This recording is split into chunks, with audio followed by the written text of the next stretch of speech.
अरे इस हिंदुस्तान में पहले बैरिस्टर को महात्मा का खिताब देने वाला मुसलमान था। इस हिंदुस्तान में दूसरे बैरिस्टर ने इस देश का आइन दिया, जिस आइन को मानने वाला मुसलमान है। तीसरा बैरिस्टर जो आइन की बात करता है और मुसलमानों को, पिछड़ों को, दबे कुचलों को ये बताता है कि आइन ने तुम्हें अधिकार दिया है, अपना डंडा, अपना झंडा, अपना नेता बनो और जमहूरियत में इंसाफ के लिए जिद्दोजहद करो।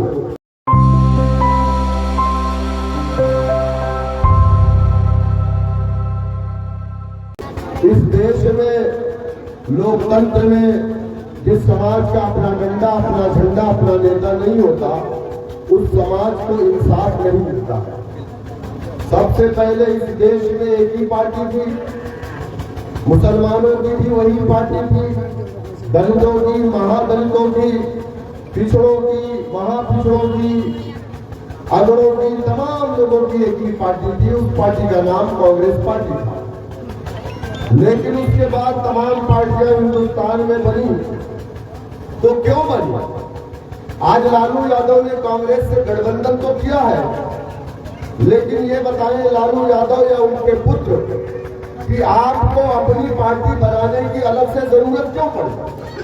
क्योंकि आपने ये कहा कि कांग्रेस पार्टी में यादव समाज की अनदेखी हुई, यादव समाज के साथ न्याय नहीं हुआ, यादव समाज के साथ अन्याय हुआ, सरकारी नौकरी नहीं मिली, उनके बच्चों को पढ़ने के लिए अच्छे स्कूल नहीं मिले, उनकी बस्तियों में अच्छी सड़कें नहीं मिली।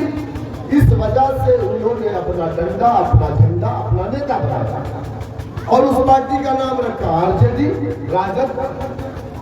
मुकेश सहनी जो एक मल्लाह का बेटा है, बंबई में नाचता था, गाता था, नचनिया था, एक्टर था, कॉमेडियन था, जो भी था, एकाएक उसको भी नशा चढ़ गया।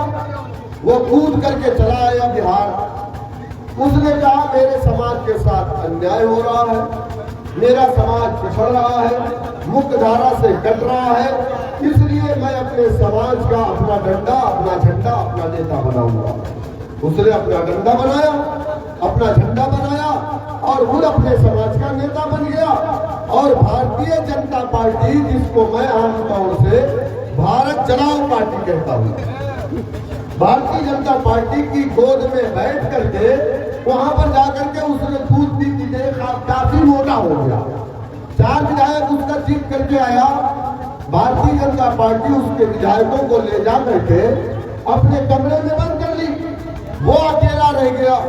जब उसको कोई नहीं मिला तो राजद ने उसको पकड़ लिया, बोले तू आ जा, 2.5% मल्लाह का वोट हमारे साथ आ जाएगा। उसको राजद ने अपने साथ ले लिया। उसको 16 सीट दे दी लड़ने के लिए। कितना? 16 सीट।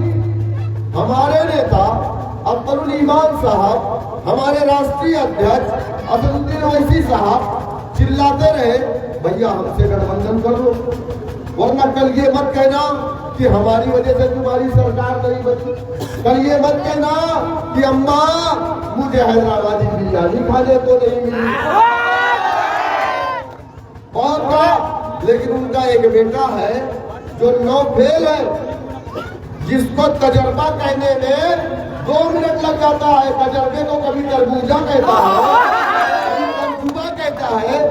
ऐसा बेटा उनका मुसलमानों का कायद बनना चाहता। आप बताओ मुझे, क्या ऐसा शख्स मुसलमानों का कायद हो सकता? नहीं हो सकता। उससे भी हम लोगों ने कहा चलो भाई, अगर तुम्हें लगता है बीजेपी को रोकना है, हम भी चाहते हैं बीजेपी को रोका जाए, क्योंकि सबसे ज्यादा बीजेपी के जुल्म का शिकार अगर कोई है तो वो यादव समाज नहीं है, मल्लाह समाज नहीं है, जीतन राम मांझी का समाज नहीं है, वो कलमा पढ़ने वाला मुसलमान है। इसलिए तुमसे ज्यादा हमें फिक्र है कि बीजेपी को हम प्रदेश ही नहीं बल्कि देश से भगाना चाहते हैं। लेकिन इन लोगों ने हमसे गठबंधन नहीं किया, तो अब इसका ये मतलब तो नहीं हुआ कि अगर तूने अपने घर में हमको रिश्ता करने से इनकार कर दिया तो हमारा निकाह ही नहीं होगा। ये कौन सी बात हो गई? जब हमारा भाई है, काबिल है, पढ़ा लिखा है, बैरिस्टर है, हिंदुस्तान के मुसलमानों की एक आवाज है, जो शरीयत पर बोलता है, जो बाबरी पर बोलता है, अखलाक पहलू खान पर बोलता है, SIR पर बोलता है, सीमांचल के डेवलपमेंट की बात करता है, स्पेशल स्टेटस की बात करता है, कटान की बात करता है, नदी में जो गांव बह जाते हैं उनकी बात करता है, स्पेशल पैकेज की बात करता है, तो फिर हमारा वो भाई क्यों नहीं हमारे लिए? जो हमारी बात करेगा हम उसकी बात करेंगे, जो हमसे गठबंधन नहीं करेगा हम उसके यहाँ जबरदस्ती तो नहीं जाएंगे। तो मेरे दोस्तों, मेरे बुजुर्गों, 18% हम हैं, कितना? 18%। और ये सानी कितना है? 2.5%। 2.5% में 1% भाजपा के साथ है, बचा 1.5%, उसको 16 सीट। हमने तो 6 मांगा था ना। अख्तरुल ईमान साहब ढोल बजाते हुए गए, क्योंकि उसके कान में आवाज नहीं जाती। लालू यादव बुढ़े हो गए, आंख से दिखाई नहीं देता, कान से सुनाई नहीं देता, इसलिए ढोल बजा करके गए ताकि लालू यादव सुन ले। पता चला लालू यादव भी नहीं सुना, उसका बेटा जिसका कान भी सही है, आंख भी सही है, मेरे ख्याल से दिमाग भी सही है, उसने भी नहीं सुना। तो इसका मतलब तो ये नहीं था कि हम अपने लोगों की आवाज न उठाते। इसका मतलब तो ये नहीं था कि हम अपने लोगों को विधानसभा में ना भेजते। मेरे दोस्तों, मेरे बुजुर्गों, फैसला आपको करना है। जिसने धोखा दिया 11 तारीख को उसको जवाब देंगे कि नहीं देंगे? जिसने हमको करते गठबंधन नहीं। अच्छा सुनो, इन लोगों ने क्या किया?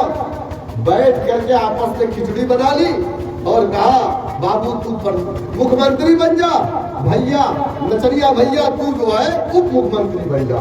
अब्दुल क्या करेगा? अब्दुल दरी बिछावन मंत्री बनेगा, अब्दुल कुर्सी मंत्री बनेगा, अब्दुल स्टूल मंत्री बनेगा, अब्दुल झंडा मंत्री बनेगा, अब्दुल जिंदाबाद के नारे लगाने वालों का मंत्री। ये कौन सी बात हो गई भाई? अरे अब्दुल तो अशरफुल मखलूकात है ना। अब्दुल को तो अल्लाह ने इस दुनिया में इंसाफ कायम करने के लिए भेजा ना। अब्दुल अपनी भी लड़ाई लड़ेगा, दलित की भी लड़ेगा, महादलित की भी लड़ेगा, पिछड़ों को भी लड़ेगा।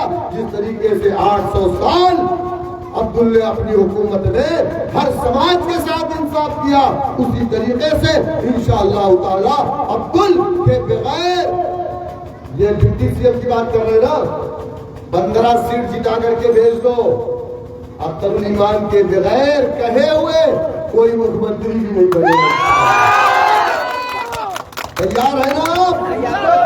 और सुनो, आपके दरमियान में एक लंगड़ा घोड़ा आया है। 2024 में बेचारा हार गया, नरेंद्र मोदी का चेला बन करके आया था, पलटू राम नीतीश कुमार के औलाद बन करके आया था। जानते हैं ना उसको? हार गया। उसके पहले भी आया था 2020 में, तब क्या हुआ?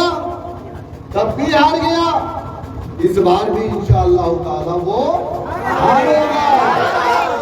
अच्छा, एक आदमी का मैंने वीडियो देखा, बोलता कि मैं अख्तरुल ईमान का चच्चा हूँ। कोई मीडिया उठिया कहीं का जफर असलम, मैं नाम नहीं लेना चाह रहा था, बोलता था कि मैं अख्तरुल ईमान का चच्चा हूँ और मैंने सियासत अख्तरुल ईमान से सीखी। ये भी जाकर के लंगड़ा गधा जाकर के लंगड़े घोड़े से मिल लिया और जाकर के RJD के दफ्तर में तर्जुमा से मिल करके RJD ज्वाइन कर लिया। तर्जुमा जानते ना किसको? तरबूजा। ऐसा बोल रहे थे? बोलो ना, कैसे बोल रहे थे? तरबूजा, तर्जुमा। बताओ यार, ऐसे ऐसे लोग हमारे कायद बनने के लिए हैं। हमारा कायद कौन है पता है आपको? अरे इस हिंदुस्तान में पहले बैरिस्टर को महात्मा का खिताब देने वाला मुसलमान था। इस हिंदुस्तान में दूसरे बैरिस्टर ने इस देश का आइन दिया, जिस आइन को मानने वाला मुसलमान है। तीसरा बैरिस्टर जो आइन की बात करता है और मुसलमानों को, पिछड़ों को, दबे कुचलों को ये बताता है कि आइन ने तुम्हें अधिकार दिया है, अपना झंडा, अपना झंडा, अपना नेता बनो और जमहूरियत में इंसाफ के लिए जिद्दोजहद करो। तो करेंगे ना आप इंशाअल्लाह। अख्तरुल ईमान साहब ने, लोग पूछते हैं कि मजलिस ने क्या किया, 800 करोड़ रुपए का काम अख्तरुल ईमान ने कराया है। कितना? अरे चाचा, अगर बहक करके आरजेडी में ना गए होते ना तो 800 करोड़ का काम कोचा दामन में भी होता। आज कोचा दामन में भी डिग्री कॉलेज बन चुका होता। आज कोचा दामन में भी जिस इलाके को प्रखंड और जिस इलाके को नगर पंचायत बनाने की बात चल रही है वो इलाका प्रखंड और नगर पंचायत बन चुका होता। लेकिन बहका दिया किसने? आरजेडी वालों ने। महागठबंधन बना, सरकार बनी, लालू का बेटा कौन सा कन्हैया बाड़ी हजरत नगर को प्रखंड बनाने की बात ध्यान चल रही है ना। डिग्री कॉलेज की स्थापना की बात चल रही है ना। महानंदा और ककई नदी से कटाव की समस्या, पटकोई कला, डेरामारी, बगलबाड़ी, कुट्टी, महीन गांव, दौला, पिछड़ा पंचायत, ये पूरा कट करके महानंदा में चला जाता है कि नहीं चला जाता? अगर इन लोगों ने साथ नहीं छोड़ा होता तो अख्तरुल ईमान 800 का बजट लेकर के आए थे, 4 और रहते तो 32 करोड़ और आता कि नहीं आता? और सीमांचल का डेवलपमेंट होता कि नहीं होता? एक आदमी आया हमारे नेता को, बोलता है कि वैसी को हैदराबाद जाना चाहिए। कौन है जानते हैं? पीके है। क्या है? ना ना ना ना ना, पीके है, पीके है। वो बोलता हमारी सरकार बनेगी, 1 घंटे में सारी शराब की दुकान खुल जाएगी। पीके बोल रहा है, सही बोले आप। वो पीके बोल रहा है कि 1 घंटे में हमारी सरकार बनी। वो सपना देख रहा है। नरेंद्र मोदी का चेला है, नरेंद्र मोदी के लिए प्रचार किया 2014 में, ला करके हमारे सरों पर मुसल्लत करने वाला नरेंद्र मोदी को अगर कोई है तो वो वही है, पीके।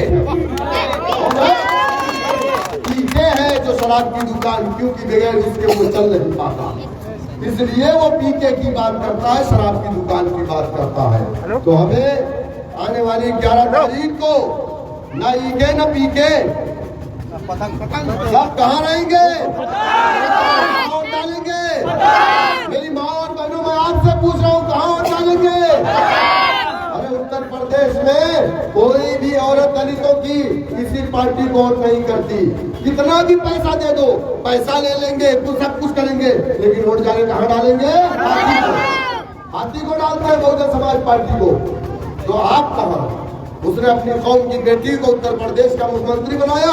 क्या मेरी बेटी नहीं बन सकती? मीसा भारती अगर मंत्री बन सकती है, सांसद बन सकती है, तो मेरी बहन फातिमा क्यों नहीं बन सकती? मेरे दोस्तों, मेरे बुजुर्गों, 11 तारीख को कोचा धामन के हर इलाके में, हवाओं में, फिजाओं में क्या होगी?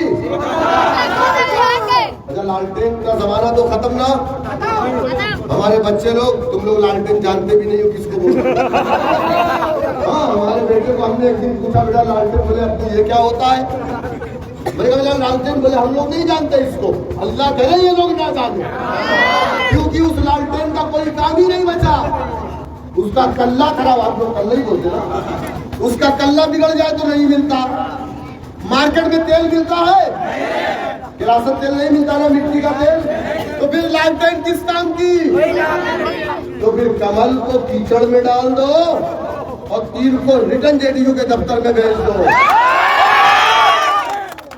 और ये अंधेरा रखने वाली लालटेन, टूटी हुई लालटेन को वापस तबेले में भेज दो और बोल दो कि जाओ, अब हम लोग प्योर खाना जान गए हैं, अब तुम्हारा मिलावटी दूध हम लोग नहीं देंगे। 11 तारीख को क्या है? जोर से बोलो, क्या है? बहुत बहुत शुक्रिया। अस्सलाम वालेकुम रहमतुल्लाहि व बरकातहू।